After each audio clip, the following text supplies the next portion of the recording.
আবে কালাই রুটি তো খুব ভালো হয়েছে বে, সেই টেস্ট সেই মজা। আমি কল্যাণপুর থেকে খেতে এসেছি। আমার বাড়ি হলো চাঁপাইনবাবগঞ্জ। চাঁপাইনবাবগঞ্জের ঐতিহ্যের সাথে সেম একই ফ্লেভার। আমরা ছোটোবেলা থেকে কৈশোর থেকে এই রুটি খেয়েই বড় হয়েছি। সকালের নাস্তাই ছিল এই কালাই রুটি।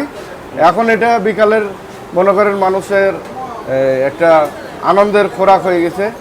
আমি ঢাকায় অনেক কালাই রুটি খাইছি, কিন্তু এরকম আমাদের এলাকার যে ফ্লেভার এটা আর অন্য কোথাও পাই নাই। ভর্তা তো বেগুনই, ভর্তাটা ঠিক ওরা আমাদের মতো করেই বানাইছে।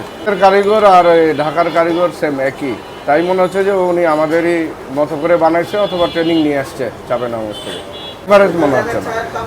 এখানকার রুটি হচ্ছে আপনার আমাদের এখানে এর থেকে একটু বড় সাইজ হয়, আর এখানে একটু সাইজটা ছোট, তবে টেস্ট একই, সেম টেস্ট। রুটি খেতে অনেক ভালো লেগেছে। আমি আগে প্রত্যেককে যারা কালাই রুটি লাভার তাদেরকে বলবো, এবং যারা অনেকে ভিডিওতে দেখেছেন অনেক দিন কিন্তু কখনো খান নাই, আপনারা আসেন আমার এখানে দেখেন আমার প্রত্যেকটা ইনগ্রেডিয়েন্টস। এবং আমি জোর দিয়ে বলছি যে আমার কালাই রুটির মতো অথেন্টিক টেস্ট, চাঁপাইনবাবগঞ্জের অথেন্টিক টেস্ট আর কোথাও পাবেন না, ঢাকাতে অন্তত।